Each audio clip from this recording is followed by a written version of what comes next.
Okay, we have already discussed summation of forces equals MA, di ba? Diri tagasugod. We always started with this one, and then in the previous lecture, we required the force to be constant. Okay? Constant only in one axis, and the other axis, zero siya. And we solved the solution. We solved the different, the resulting equation, and what we obtained was, kumbaga pa, we obtained the equation for the projectile motion, and when we solve for the algebraic curve, we found out that it's a parabolic path in the xy axis. Okay? And now this is still in a constant force. Dili siya constant na.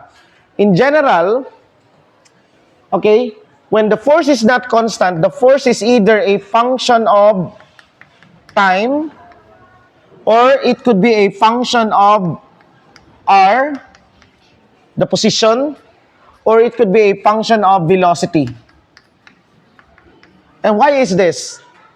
Because as you move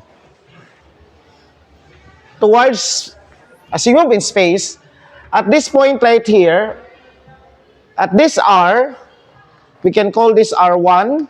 Where is the velocity? The velocity is going tangent to the curve, diba? Okay?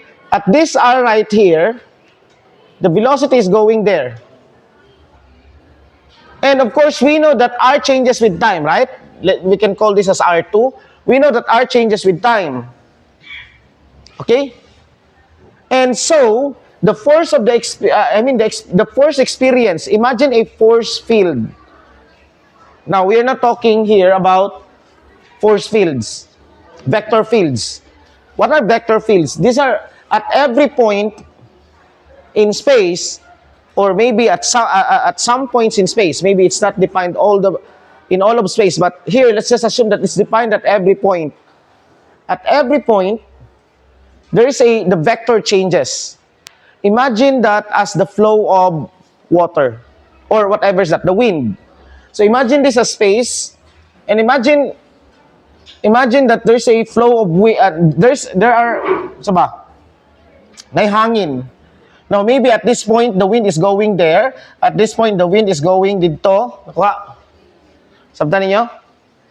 And at this point the wind is going dito. So at every point here there is that value f changes. So meaning we can have now f as a function of r. Okay? F as a function of, at every point f changes. Nakuha niyo? At every point f changes. So meaning at this r, f would be that vector. So if this is the path, then we might be interested to know the forces at every point in the path, right? Pwede ni siya. It could be that these are the forces. Paabot diri mo ana siya, no? This could be the forces at every point. So this at each point in the curve, the force changes, right? F as a function of r. So that's why we have this. And also, F is a function of time. What is the time here? It's different from the time here, di ba dire? So F changes with time. So F changes with time also implies that F changes with position.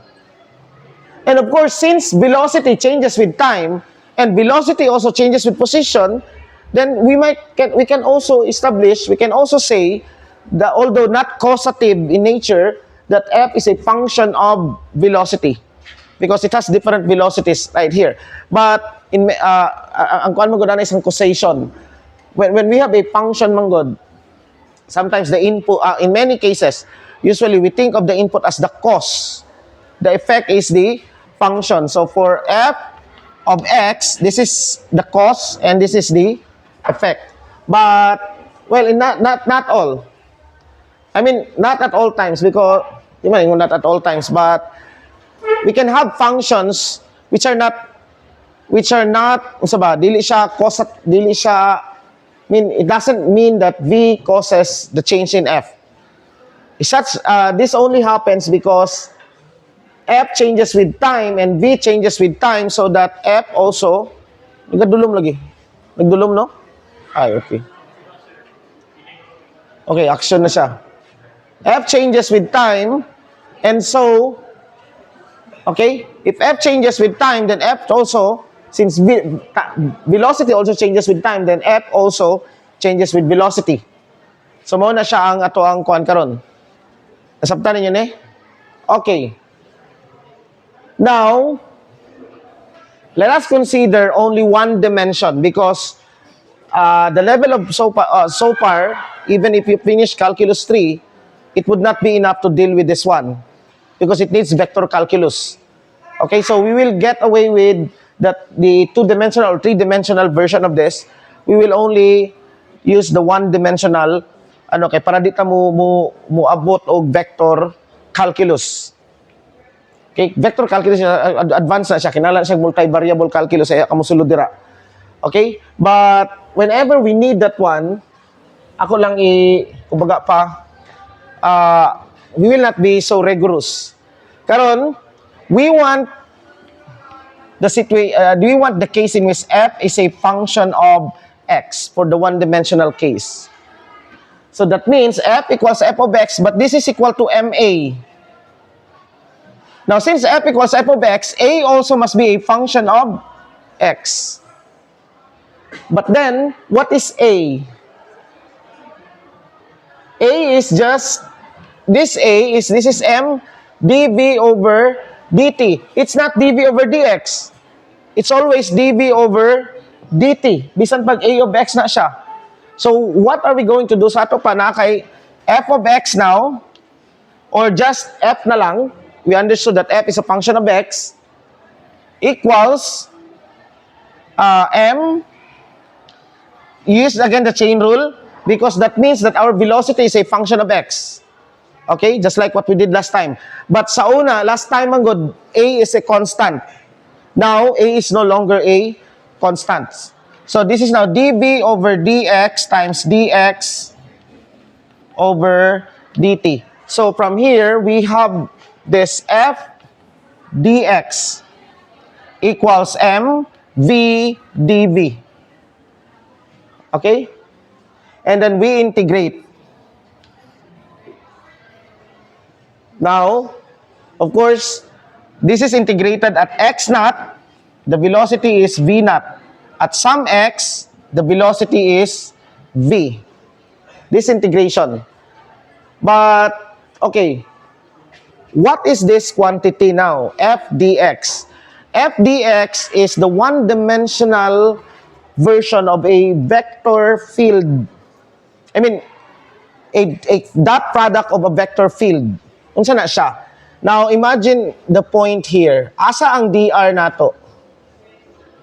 Dr is here, right? This is our dr vector. I explained this last time, right? It's tangent to the curve. Now, it could be that the force, at this point, the force is going, maybe the wind is going there. So, you have now the force. Ano ning kurente? Nagahina yung voltage. Okay? The force is going there. Now, when we have two vectors acting on a point, we can get the dot product of two vectors, di ba? Nakuha ninyo? So, we can get, in fact, we can calculate this one. F dot, kabalo ko gaampo mo kung unta, mag-brown out na lang. Kung gaampo man mo ana, undangin na na. No, kaya bisag mag-brown out diri, magpadayon ko. Okay? Okay.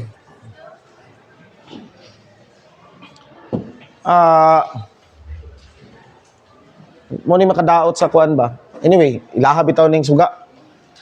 F dot dr. What is the dot product? Okay. This is now, that's why I asked you to watch my videos on vectors. And I explained there on saang dot product, di ba? The dot product. Now, what is the dot product? Well, this is a measure of the force and the displacement, infinitesimal displacement. Okay? the dot product, it's like something, the effect of force on that infinitesimal displacement dr. It's like, if you're traveling this way, at this point in time, you're moving paadulong dito, and you're experiencing a wind on this direction. F, the wind, that force, nga ma-experience mo sa wind, that dr, okay, that is something like, it could be that, the wind will increase part of something, maybe not your velocity, but something in you will increase, because it's like, di ba, ane? Imagine this, you're moving this way. So, dr would be that way, tama? And the force here, F is adding something to you, right? It's like F is pushing, it's helping you it's helping you, it's actually pushing you, some sort. So if F will push you, we need the direction of F, the projection of F onto this, right? Tama? Because naka-angle man siya. So ang component ni F on this dr, how do we get that? That is now the dot product of two vectors, right? The component A dot B is the component of A. The component of A in the direction of B. So if we want to know the effect of this force to this one, we want, since naa sila angle, we would take the dot product. That's why we have F dot dr. Now let's interpret this F dot dr. This F dot dr, okay, is, what is F? Diba? F is given by Fxi plus Fyj plus Fzk. And dr is dx, dy, dz. Sa ato pa, F dot dr, in simplest term is Fx dx plus Fy dy plus Fz dz. In 3 dimensions. If we are only in 2 dimensions, then kanilang siya dire. Now, let's interpret this. F is the force, the product of force and distance. Okay? Then we would call this as, this is, imagine F opposing dr. Imagine F, instead of that, going this way. Unsay may experience, asay mas which is much more easier to move, to translate, a force going this way or a force going that way? Going this way. No? It's like this force is helping me move. But whenever the force is some sort of greater than 90 degrees with this one, then meaning that it's actually against me. So this is something like the direction of force and dr, regardless, depending on the direction of force with dr, it's either that I will exert more effort or something that is being exerted for me. So like, if the force is going this way and dr is going that way, I don't need to exert more effort, right? Because the wind could help me move. Tama? The wind is helping me. But then if the force is paana, say may tabo, I'm moving this way, it's like the wind is, I have to overcome this wind. So this is F dot dr is something to do with what we call an effort. No? In our common language, we can think of this as what we call an effort. Now, this in physics, this effort is what we call the work. This is actually the work done. So this effort is indeed the work done by, okay? So we have now a work done. Sa ato pa, this is a work done, but only we are in 1 dimension. Okay? Now, I'll derive the equation in terms of 1 dimension.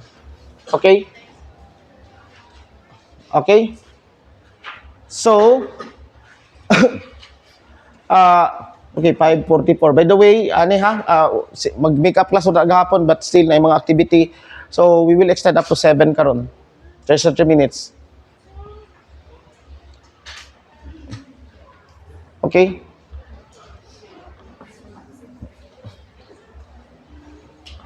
I have to finish this kuan. Okay, nasabtan ninyo ni? Okay, abot na ta dire. So you now understand this. Okay, let's move on with this integral right here. Now, I'd like to divide this force in terms of two types of force. F dx plus, let's call this F prime dx. F now is, let's just call this F0.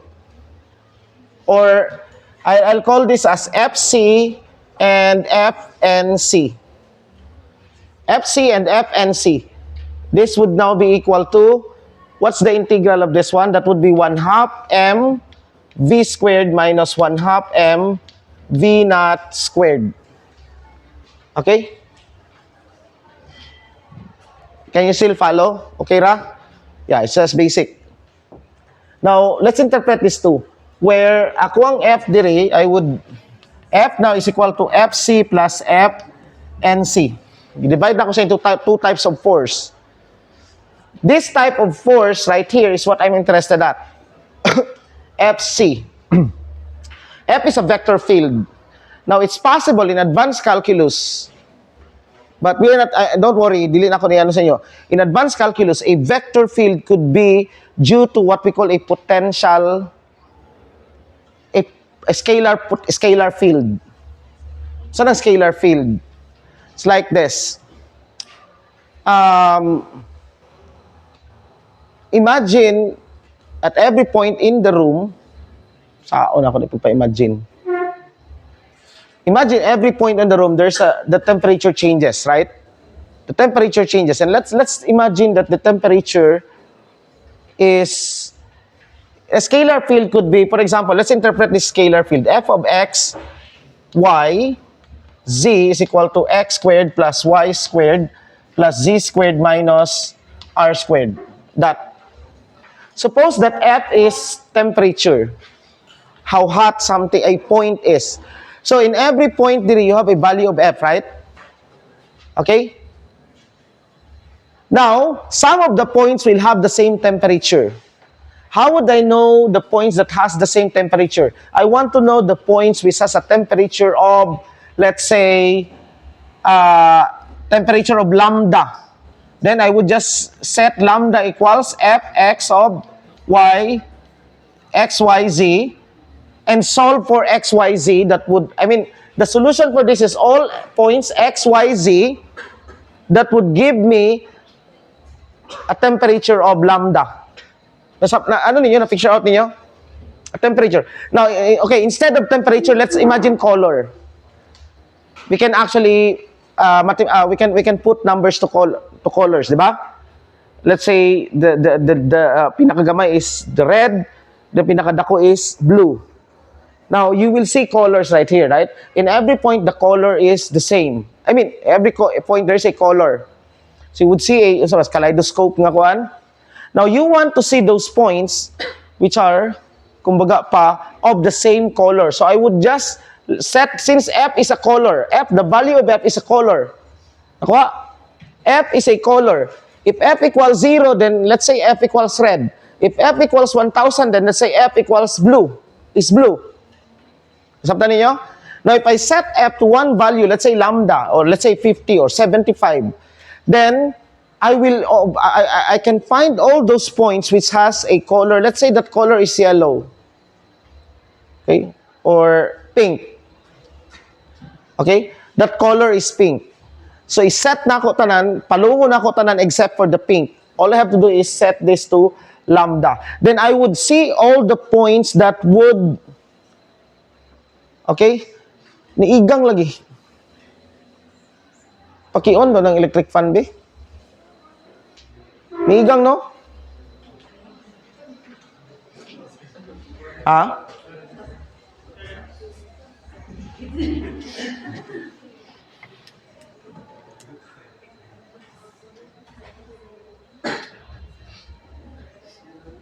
Okay. I would set, makita ni mo tanang points nga mo, ano, di ba? Nga pink. And you would be surprised that those points that those no, hinay na po ng suga. Those points which are all colored pink will form a sphere of radius, some radius. And because this is the equation, because this is actually a sphere embedded in a three-dimensional sphere embedded in a four-dimensional, no. Yeah, a sphere embedded, two-dimensional sphere embedded in a three-dimensional space. So, for blue, they will also form a sphere, but maybe for green, it will be a larger sphere. That depends. Nakuha ninyo? Sphere. So, tanang pink will form a spherical. I would see a sphere of color tanan pink. But when I set it to green, it will be another sphere. But that sphere, these are concentric. That sphere has a lesser, it could be lesser radius. Nakuha? So, na-imagine ninyo? Now, for every scalar field, we have what we call a gradient. We can find this is del F. Now, it's easy to understand del F because del is an operator. Del is a differential operator. This is I hat partial over partial x plus j hat partial over partial y plus k hat partial over partial z. Okay? Now, this partial over partial x, when you act this to a scalar function, it's like when you multiply a vector, scalar multiplication, di ba? When you multiply a vector by a scalar, so meaning that acting this to a function f, what would you get? This is now partial over partial x, partial f. This is partial derivative, right? Naabot naman mo dire, tama? I hat plus partial f over partial y hat, j hat, partial f over partial z, k hat. It is a vector. That means that when you take the gradient of a scalar, this is del f is what we call, this is read as del. Del f, it's not a vector field. It's a scalar field. It's a scalar. It's just think of it as usapay mga scalar, colors, mass, right? Densities. So it has no direction. But then for a scalar field, we can actually find a vector attached to those field. In calculus manggod, this will form a regular surface. Okay, but we will not go into that because it's sa multivariable calculus na siya. Okay? But anyway, so na-imagine na ninyo that a scalar field will form surfaces. Ano yun? Surfaces. And now, kanina siya, del f equals this. For f, the gradient of a scalar, the gradient is actually a vector. For a scalar, you can find a vector for every scalar. Not every scalar, but let's just assume that every scalar we can find a vector. Now, imagine the scalar, di ba? It's a sphere. So in that, katong pink, imagine the pink. Now, sa ato pa, since F is a color, distribution of color in this space, and del F is a vector associated with that colors. Sa ato pa, in every point, you can see color and you can see an arrow. Right? Tama? So, kaninga point, this point right here, you can see a color. Let's say this is colored green. And you would see an arrow. Nasabtan ninyo? You would see an arrow. That arrow is the gradient of that scalar field at this point. And then let's say at this point, this has a different color. And you would see an arrow there attached. Now, suppose you want to see what would an arrow, because it forms a surface, di ba? Ang F. When I set F at constant, it forms a surface. For every constant, for every color, you would see that it forms a regular surface. In this case, if this is the function, that surface is a sphere centered about the origin.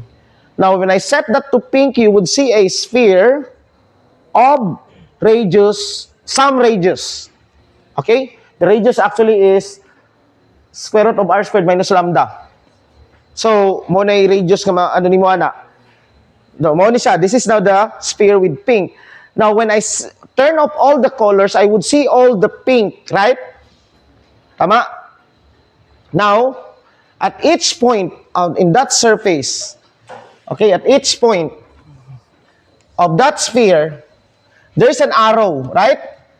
Each point of that surface, there's an arrow. Just like, yeah, imagine my body is a surface. Kada point din ay arrow, tama? What's the direction of that? So we want that direction of the arrow. We want the correlation, some correlation of the vector attached to that surface and the arrow. Can you still imagine? Yeah, I'm sure. No, ma-figure out pa ninyo, di ba? Okay? Sige lang. Dili man ako ni siya i-ano sa inyo ha. I'm just trying to make you understand some some advanced steps. Okay. Those arrows, katong arrows are what? How can I know the arrows? It's a vector field, right? At every point, it has a... How would I get that? Using this function. Nakuha? Using this function. I would get that using this function. Now, I want now to know the direction of that in every surface. What is the relation? What is that arrow? In every part sa akong body na i-attach nga mga arrows, right? Vectors. It could be padulong dito sa sulod or it could be pagawas. Okay? Now, recall what is the total differential? If f is a function of x, y, and z, then the total derivative, the total differential of df is given by partial f over partial x, dx plus partial f over partial y, dy plus partial f over partial z, dz. Now look at these two functions. These are almost the same. Only that here dx, dy, dz, and then I, j, k. In fact, in a more advanced term, these are two different vector spaces. This is a what we call a dual. The df will create a dual space. This is another vector space in which ang yahang basis is dx, dy, dz. This is a vector space in which ang basis niya kay I, j, and k. An orthonormal, one of the bases. And you can see the correspondence sa ano, di ba? Del f and df. What's the difference? This I. Na correspondence sa dx og I. dy og j. Okay, di ba naman may mga linear algebra karon? Okay, nakabot na mag-dual spaces? Wala pa. But anyway, I dili na ako. Don't worry. Okay? What my point is, I can write df using this. What is my dx? What is dr? dr is dxi plus dyj plus dzk, di ba? This is my dr. Now, meaning now that I can write my df, I can write df is equal to del f dot dr. Take the dot product of this with this. Kasi may tabo. So, kanila nga magpares, di ba? I and I. So, this one paired with this one, right? So, you would get this. Tama? Tama? Okay?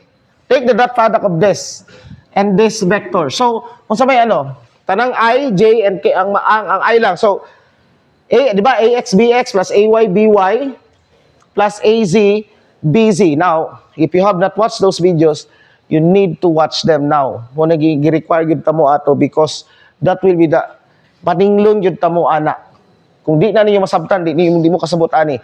But if you have understood well sa katong lectures on vectors, then this is not difficult to you. Okay? Although, we're talking about advanced stuffs here, pero I'm not, ang gusto lang ako is ma-imagine niyo what is being done here. Okay? So, asa na ta? Dito, di ba? AX, di ba? A dot B is AX, BX, plus AY, BY, plus AZ, BZ. Now, what is A? Del F. What is B? DR. So, that means, AX, BX, mo ni siya. AY, BY, mo ni siya. AZ, BZ, mo ni siya. That's why df can be written as the dot product of those vectors. So the dot product meaning, this is the surface. This is now the color pink, di ba? Itong giano nato. Sa kada point natay dr, tama? Okay? At this point right here, this is the surface. Imagine this. At this point right here, natay dr ana. And that dr is tangent to the surface. That dr is tangent to the surface. Okay? If it is here on Earth, then dr would be lying on the floor. It's tangent to the surface of the Earth. No?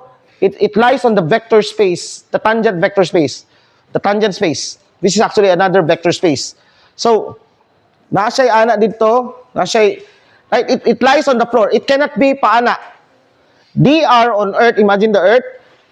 Kaning dire, if you take dr, every dr at the surface of the Earth lies on the floor. You could not see a dr that's pointing somewhere paana or pasulod dito. Or paana. dr will always lie on the tangent space. Will lie on the tangent space of this surface. Okay? Now, we want to know, sa ato pa, we have this part of the surface. If the surface is this board, dr would lie here. Tama? Okay? Now, what is del f? Del f could be somewhere dire. Dito, paana, right? That means that this is the dot product of this vector and that vector. Heavy na kayo, no? Pero pag inyong gimaster tong vector lecture na ako, dili ni siya lisod. Okay? Kani, taking the projection of this again with this. Mao ni siya. Okay? Can you still follow?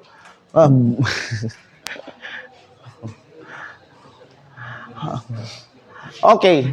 Anyway, sige lang. Wala man ta. Pag-abot nato sa gusto na ako masabtan ninyo ni kay para masabtan ninyo nga wala nato naging magic ang kada equation.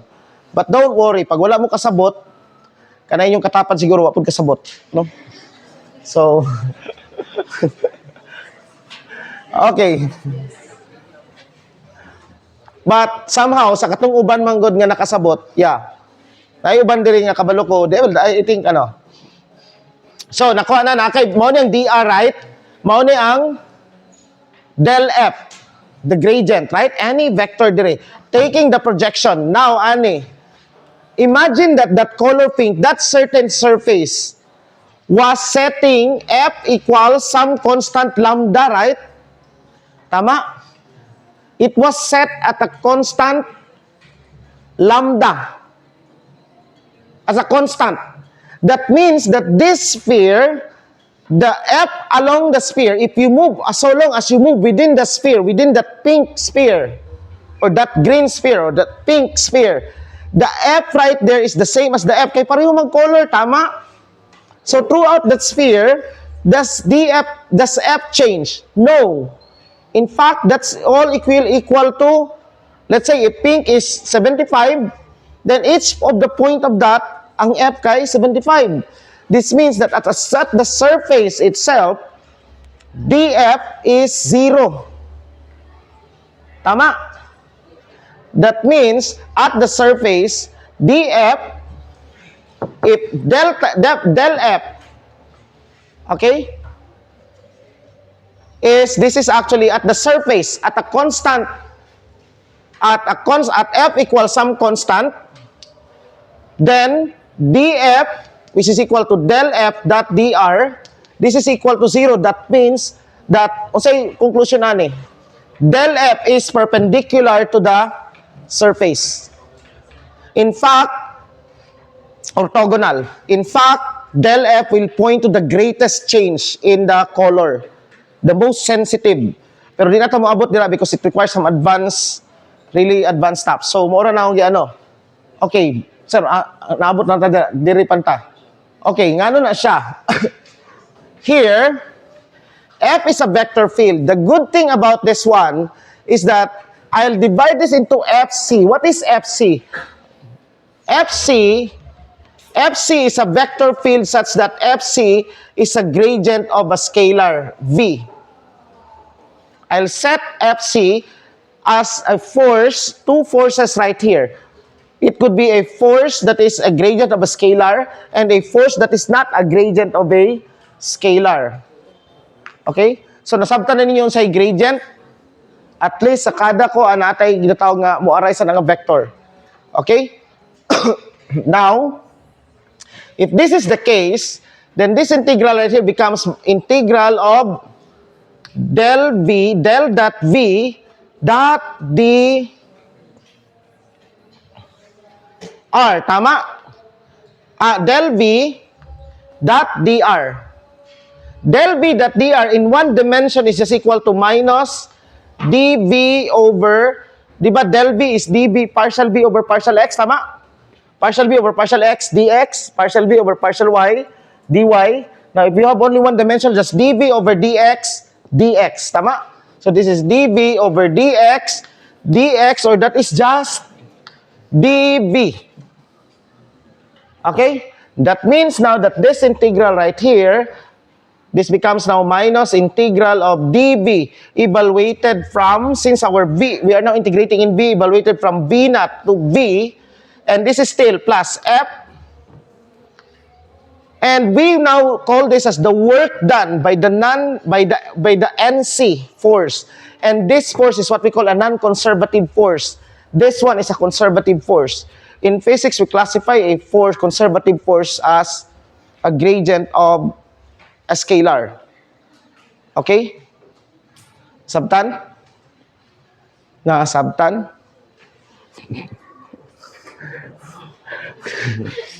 Okay. And this is equal to, now let's interpret this. 1/2 mv squared. Physically, let's interpret that physically. This is a quantity. Let's give this quantity let's say t. That quantity t. So sa ato pa, we have t. We have a t which is equal to 1/2 mv squared. T is a quantity which increases when the velocity, the faster you are, the greater is t. Nakuha? And the greater is the mass, the greater is t. The more massive and the more that is, the faster and the more massive, the greater is the t. So this is something to do with, that's why, since this is associated with this, the faster and the more massive, our mind, it's something like, this is some sort of, is related to power or related, di ba? But not power. We call this, we give it a name. And this is a measure, actually, what we call an energy. And in fact, since this is an energy, and there are many types of energy, since this is an energy associated with velocity, then we call this the kinetic energy. That means that this equation right here is, this is KE final minus KE initial. Or we call this delta KE. Okay? Well, I just use delta T lang sa delta T. TF minus TI. Now, this one right here, the integral of dV is just V, right? Evaluated, this is minus V evaluated from V naught to V. Plus the work done by that non-conservative force equals delta T. But this is just, when you evaluate the limit, that is just equal to minus V naught, tama? And this is actually delta V. And from here, this now simplifies delta T plus delta V equals the work done by the non-conservative force. This is the conservation of energy. Okay? So, the conservation of energy. This is a theorem. And this is one of the most important theorems in physics. Knowing this is a conservation of energy in the presence, under the presence of a non-conservative force. But what if there is no non-conservative force? Then, this reduces to delta T plus delta V equals 0. Or, I would love to write, let's write that as, when there's no non-conservative force, so delta KE plus delta PE equals 0. But what is this? This is 1/2 m Vf squared minus 1 half m Vi squared plus initial potential energy, PE final minus PE initial equals 0. Or you have now 1 half M1 V1, the famous equation, 1 half M1 V1 squared plus potential energy. If this is PE1 equals 1 half M1 V2 squared plus PE2. This is a famous equation. Okay. Sabtan ninyo? Asa sa gikan? Sa ato pa, Newton's laws of motion implies energy is conserved.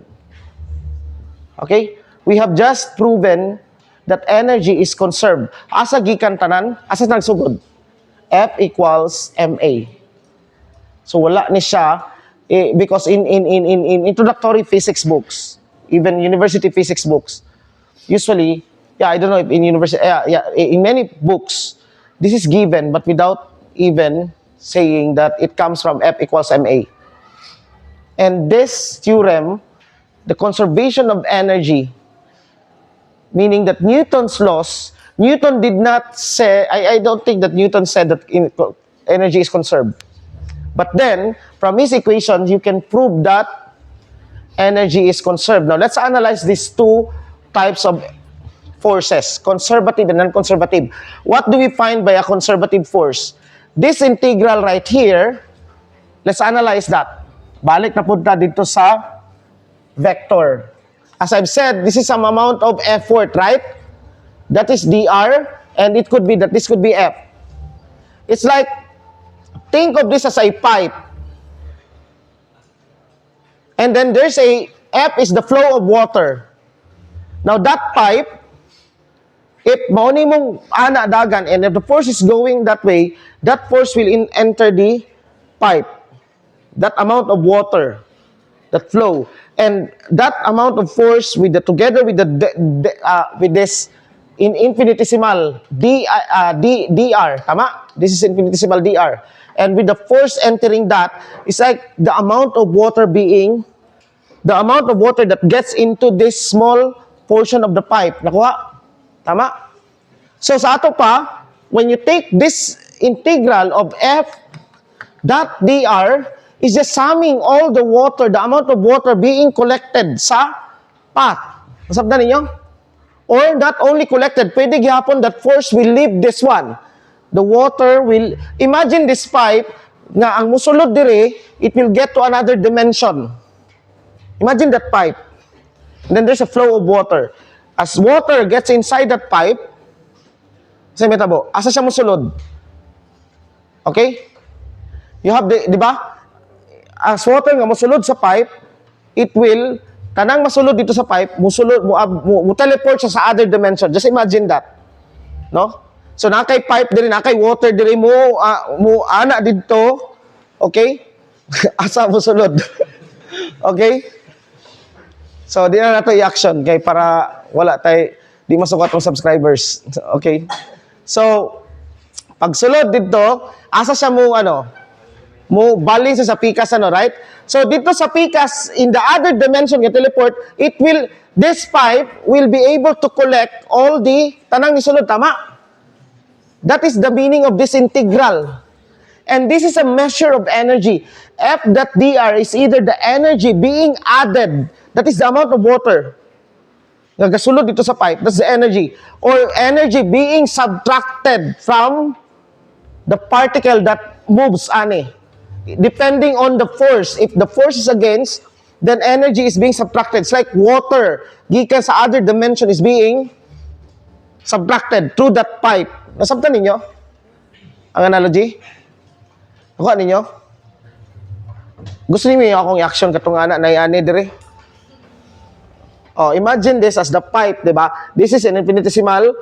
Now, at this point right here, na force, it could be paana dito, the flow of water. Tama? Now, the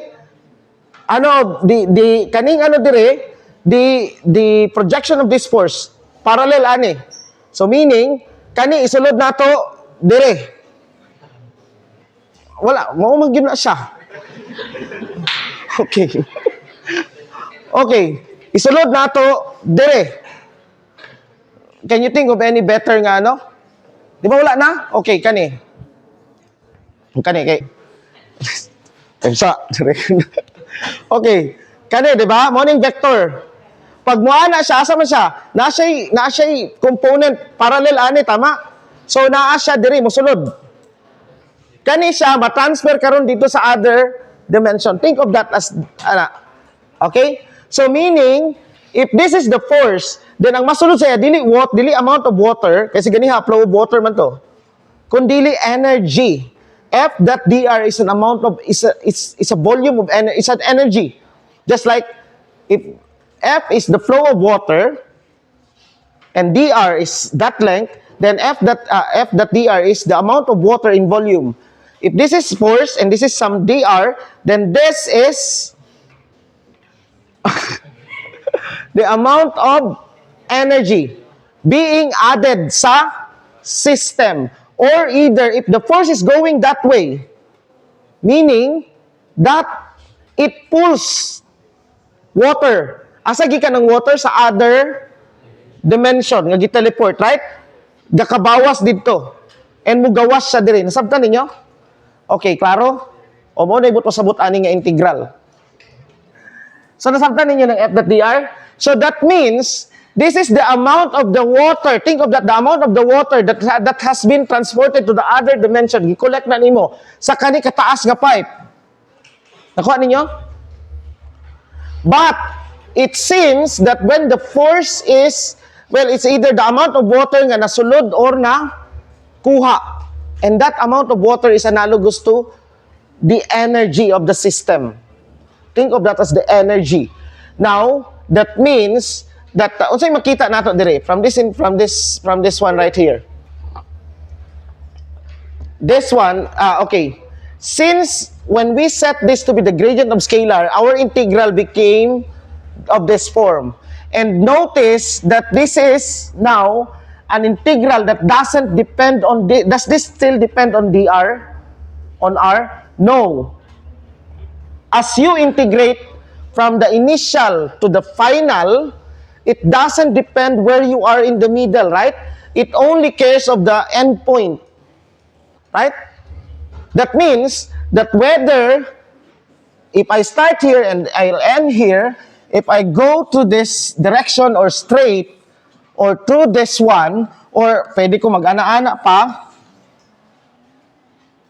what is the amount of water collected? It's the same, right? Because it only depends. So that means that the energy expense spent through the work, or the energy added to the system or removed from the system for a conservative force doesn't matter which path you are going to traverse. It's path independent. So, kanusa na siya path independent whenever the field is a gradient of a scalar, but hindi na natin nasuryahan. But the other one, kani, asa na to? This one right here, is not. It is path dependent. That's why i-divide na ko siya. Meaning, if you travel through here, imagine F. What is an example of a F nga non-conservative? That would be friction. Later, friction is, di ba kanang ana, the more nga taas imong ibiyahe, the more that friction will decrease your energy, right? Di ba? Okay, it's path dependent. Depende yung asa ka mo ano. So, meaning that conservative force doesn't okay, unsay bot pasabotana. Now, let's apply this one for you to understand. Suppose natay ani. This is a height h, and this is, let's say this is the ground. The particle is of mass m and released here. What is the velocity at this point right here? Now, let's neglect friction. That means that the only force acting on this one is gravity, right? And gravity is a field force. It is a conservative force. Okay? Now, given two possible paths, which is faster? Dire, kung dire siya moagi, or dire? Well, let's calculate. At this point, the initial velocity is 0. We want to calculate the velocity at this point. First path, kani. Now, by the way, the potential energy, I will define this, but later we will derive this when we get into gravitation. PE, the gravitational potential energy is mg times h, how far you are from the ground. Okay? I'll just give this for now. Okay? Now, what's the energy at this point? Let's call this point A and point B. Kanisha. The energy at A, EA is 1/2 m v naught squared plus mg h, right? What's the energy at B? This is the energy at B. The energy at B is, well, o say velocity there, 1/2 m v squared plus, what is the height here? mg times 0, tama? Now, if we set v naught to be 0, this is 0, right?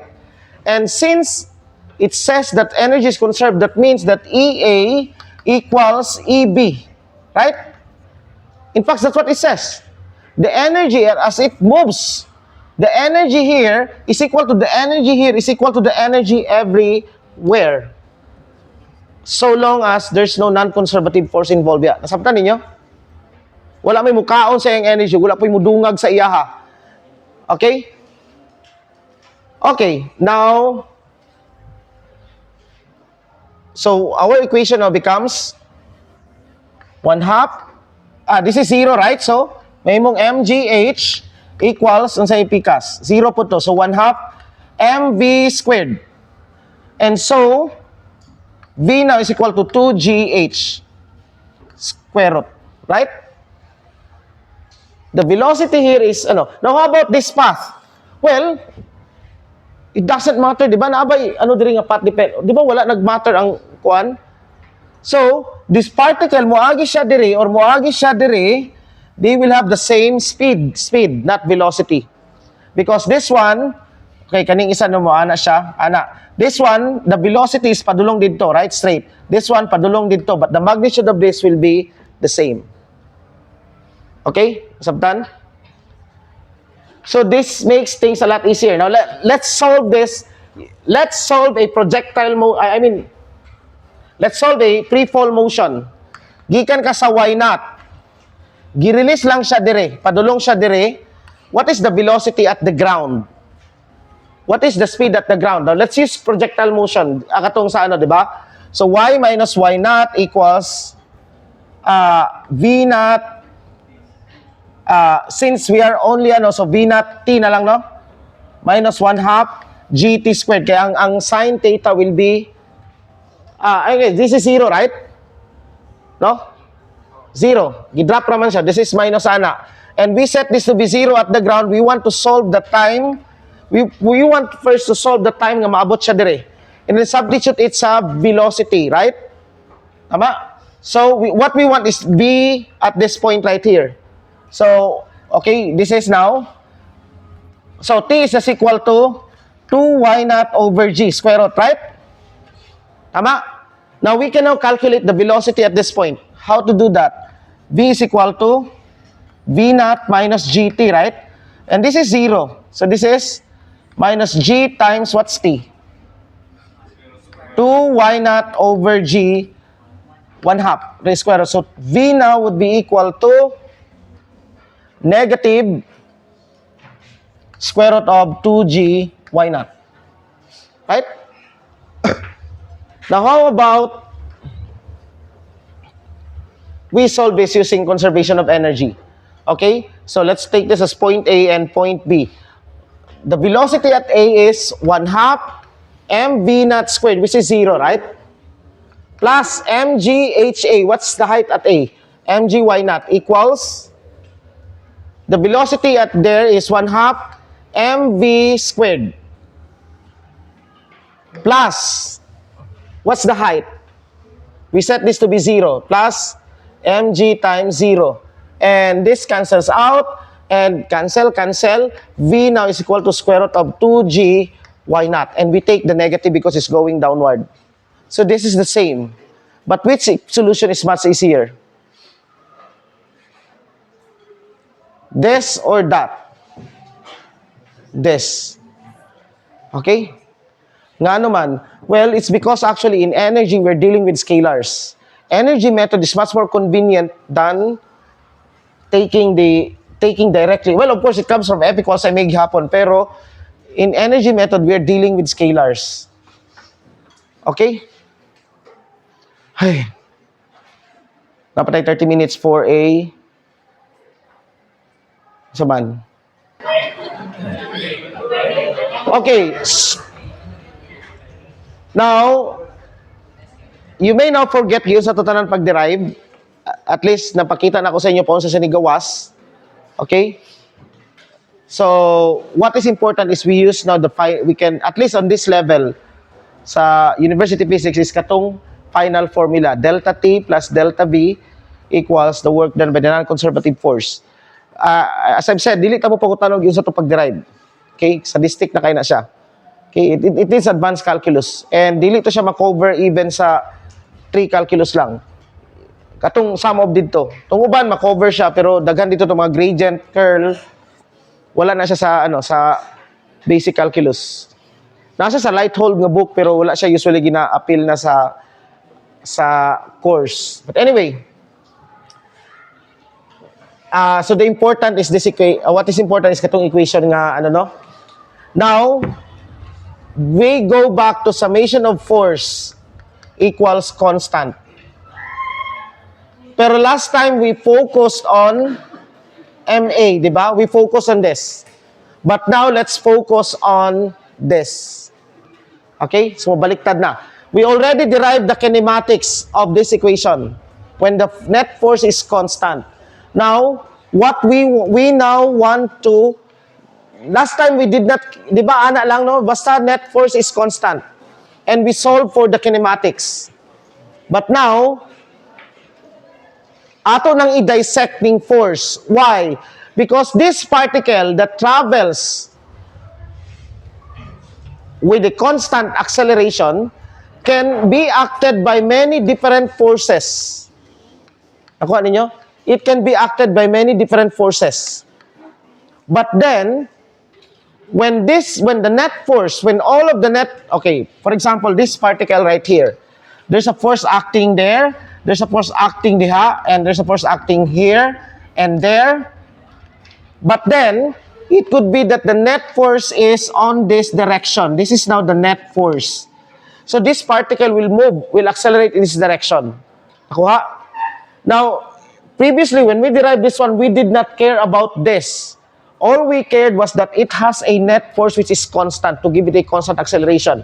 Now, we will dig into this side of the equation on the left-hand side. Sabtan? So from here, we need now to analyze systems, to analyze forces on a given particle, the forces nga kinahanglan i-experience. So, of the first is, the simplest example for that is a mass lying on the floor. We know that the weight is acting downward. Now, in this case, what is the net force? What is the net force? The net force is 0. It doesn't move, right?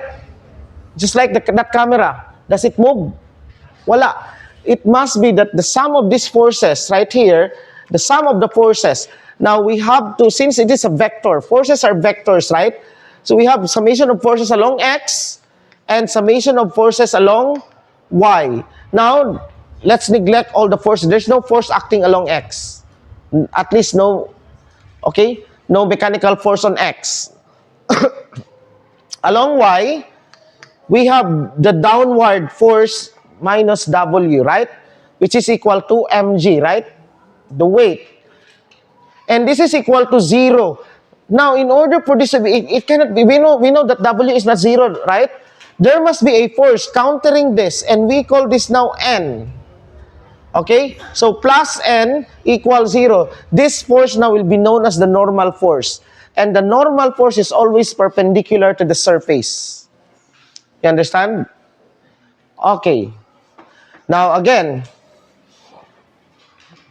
in this, okay, we have a again, of mass M, the weight is always acting downward. This is the weight. And the normal force is always acting perpendicular to the orientation of the surface. So, nakuha ninyo? Now, okay, for this simple system, we want to know what is the acceleration. Okay? So, natay inclined plane. A particle of mass M from a height h. Okay? This is an angle theta. We want to know how fast is the block moving as it reaches the ground. Okay? Sabtan? Given that it is at rest here, being released. Okay? Now, okay, let's analyze this. Now, to this one right here, in order to analyze this, we construct a coordinate system diha. And when we analyze this in terms of coordinate system, we call this a free body diagram, FBD. I am sure you have heard of that. Okay? A free body diagram. Now, based on our free body diagram, there's a force acting dito. What is this force right here? The weight. And there's force acting right there. It's the normal force. Now, let's study the geometry of this. Importante na ng geometry. Dili na masulod ng geometry. Okay, this is theta. We want to know this angle, right? But this coordinate system actually is quite difficult.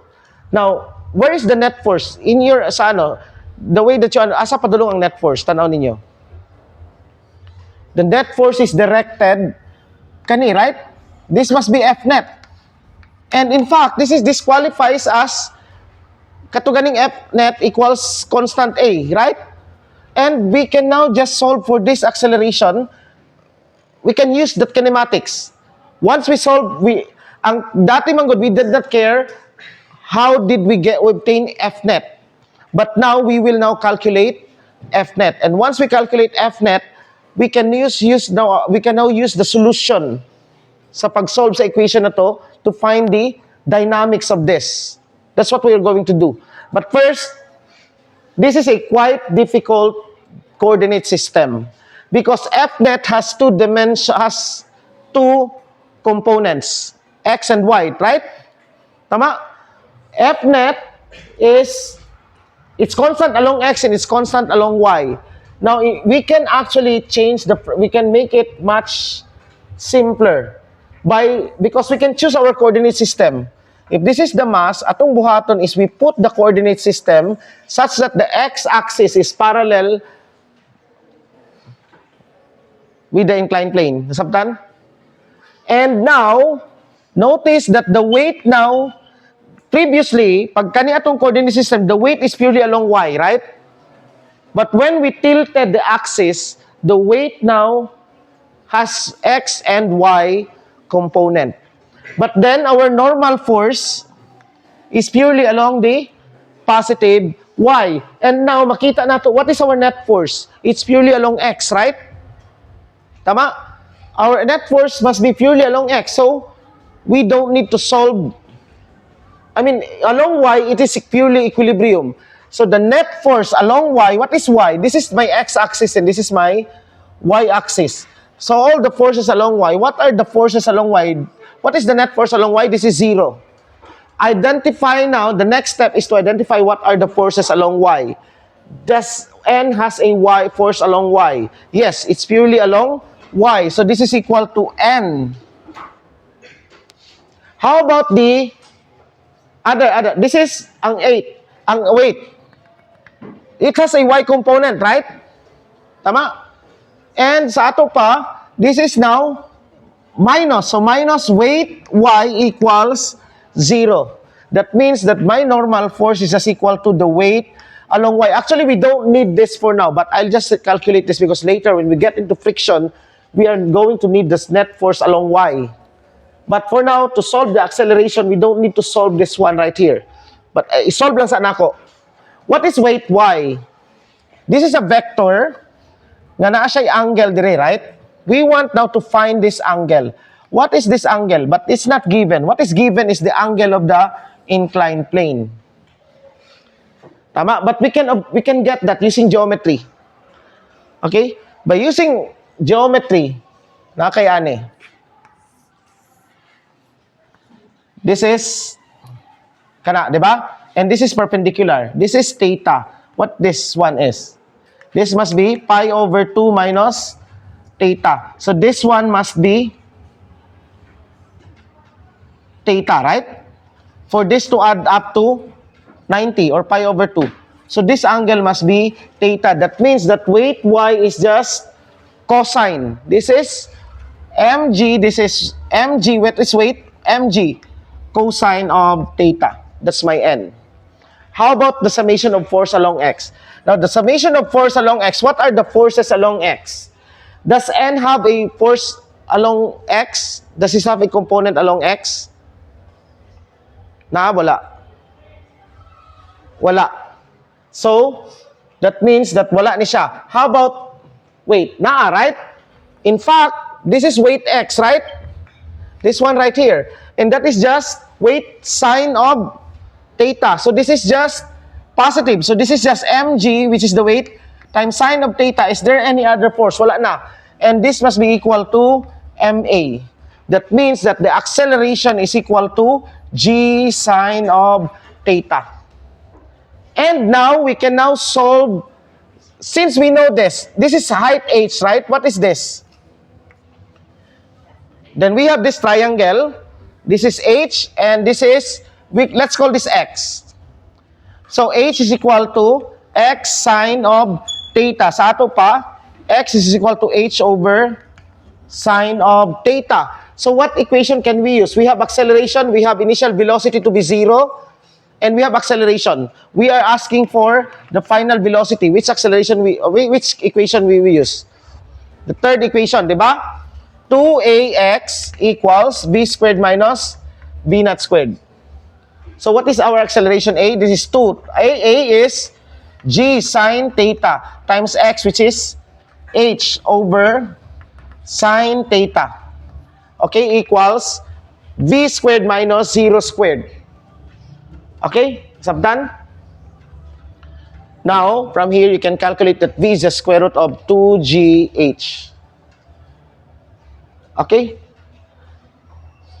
This is the solution by using katong conventional Newton's laws. But what about we use the conservation of energy? Well, we use the conservation of energy. Again, this is our first point and the second point. Tama? By the second solution is conservation of energy. So, 1/2 m v naught squared at this point right here, but this is 0, tama? Plus mgh equals, this is, the velocity is 1/2 m v squared plus what's the height here? Mg times 0. And wala ni siya. So mgh equals, so v is just equal to also to 2gh, which is much easier. Here, we did not even need to form this. Tama? Did we need this free body diagram to solve using this equation? Di ba? Dili. But this one, kinahanglan. Okay? So this is the advantage of the work energy theorem. It's very powerful, such that whenever things in advanced physics, we usually solve, katong mga kwan dito, much better. It's much more, we solve it using the conservation of energy. Nasabtan? Okay? Okay. Hey. Pwede na magsayo, oh. Okay, any question? Wala. Okay. Kaya kung umano ni karon para next meeting, maka-quiz na gyud ta. Okay? Kay kabalo ko, gustong-gusto na ninyo mag-quiz. Okay?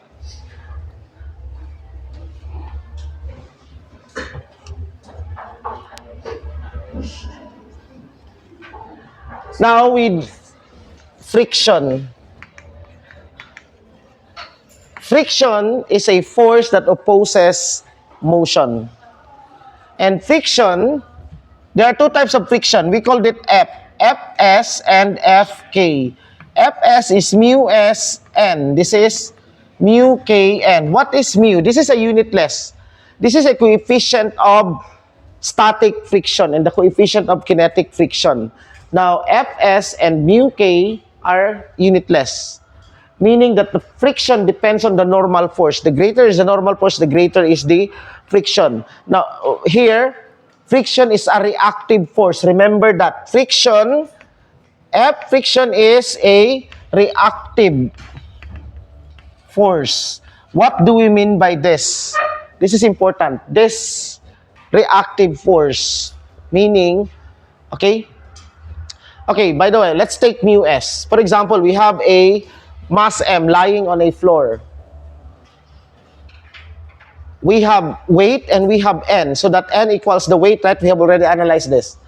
Now, if the static coefficient of static friction is some 0.5 and the mass of this object is equal to 100 kilograms, what is now the static friction? Well, let's calculate that. Fs equals mu n. In this case, S, statics. Static friction if the object is at rest. Kinetic friction is when the object is moving. Now, meaning that the two are mutually exclusive. No? Okay? Mutually exclusive ang dua. Okay, when something is at rest, it is not moving. When something is moving, it is not at rest. So, Fs equals to mu s n. Okay. So, here, Fs is 0.5 times n, 100 times, n is just the weight, tama? 9.8, right? So this is now the force of friction is 490 newtons. Now let's analyze what's that 490 newtons. Ano na siya? Whenever we try to act an applied force on this direction, we act an applied force. So okay, we act an applied force Fa right there. Friction will counter it. It will go to the direction where the motion is likely to move. Nakuha? Now, how much force should we apply in order to set this into moving? It should be that Fa must be greater than 90. Why? If Fa, suppose that Fa is equal to, let's say, 500 newtons, then what's the force along X? You have Fa minus friction, right? Fs equals ma. We can calculate the acceleration, right? What is Fa? 500 minus 490 equals 100a. So that a is just equal to 0.9 meters per second squared. Okay? It will accelerate this way. Okay, now this is an important part. What if Fa is just 400 newtons? Now, what's the net force along A? You have now 400 minus 490 equals 100, ay 0.9 eh. 0.1 no? 0.1. Okay? 100A. So A now, 400 minus 490. Negative 90. So this will give you negative 0.9 meters per second. So what would happen? Where would it accelerate? Bali. Nabuang na. Gitulak na ako diri ni ana dito. Pwede na may tabo. Why is that? Well, mo nigingon nga, i-push na ako gamay diri, muana na noon siya dito. And why does it not happen? Why is it not happening? It's actually because of this friction as a reactive force. This 490 Newton is the maximum. It's the maximum that friction can hold. What if you apply only 490 Newton? Then the force of friction is also 400. It will equate that. Balance gihapon ni. So this is wrong. Friction will also be 400. Nakuha? If 200 newtons ni, friction is also 200 newtons. What this one is the maximum that it can hold. The same with kinetic friction. Kinetic friction is when thing is moving. Now, It is generally known that mu s is greater than mu k. That means that Fs is greater than Fk. That means that it's much easier to keep things in motion than to set something in motion. Mas dali, pag once na sa motion, imo na lang itulak, mas gamay ang force na need nimo to maintain that than to set something in motion. Nakuha? And you have that in your laboratory later. Nabuhat na ninyo sa lab ninyo? Wala pa, mabuhat na ninyo. Okay? Now, let's go back now sa diri nga problem. Dungagan na nato siyang friction. Now, friction is a non-negative, this is now a M. Okay? If mu is equal to, if mu s, okay, mu k na, if mu na lang, if mu is 0.2, let's say, just, nagsugod na siya move, 0.2. Either mu k or mu s. Okay, once ka mag-start na siya move, ang mahimong friction magod kay kinetic na dayon. Okay, let's just take mu to be 0.2. What is now the velocity pag abot dire? Well, what was the force along here? Summation of force along x. That is now what are the, okay, morning weight, right? Asa ang motion? Padulong dire, right? Now, sa ato pa, friction will be directed there. Let's call that Fk. Tama? Fk is directed there. So, summation of forces along x would be minus Fk plus weight x, right? And this is equal to ma. But what is Fk? This is minus mu kn. Now, in this time now, as I've said, we will now be needing the normal force. But we have already calculated this, right? Ganiha? Wala may na-change. Nothing has changed. So, meaning, n is still mg cosine of theta. Okay? So, kani siya plus, what is this? Okay, weight x equals ma. So, this is now minus mu k. Minus mu na lang. Okay? Minus mu. What is n? This is mg cosine of theta plus what is weight x? This is mg sine of theta equals ma. So, what is now our a? A now becomes g times sine of theta minus mu cosine of theta. In fact, it's much slower in acceleration. Naman siya minus, right? Now, when things becomes frictionless, meaning mu equals 0, what happens to acceleration? It goes back to g sine theta, right? And mu is 0. Is that done? Okay? Now, of course, you can now calculate the velocity dire. But how about the conservation of energy?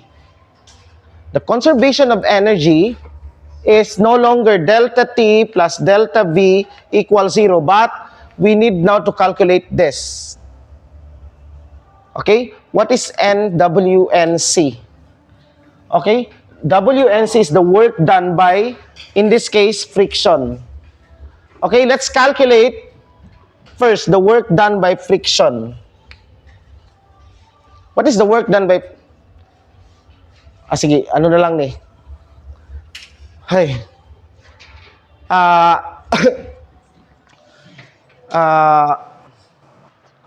Kumusta naman? Okay, so, yeah. Any question? Sige daw, be. Wala lang.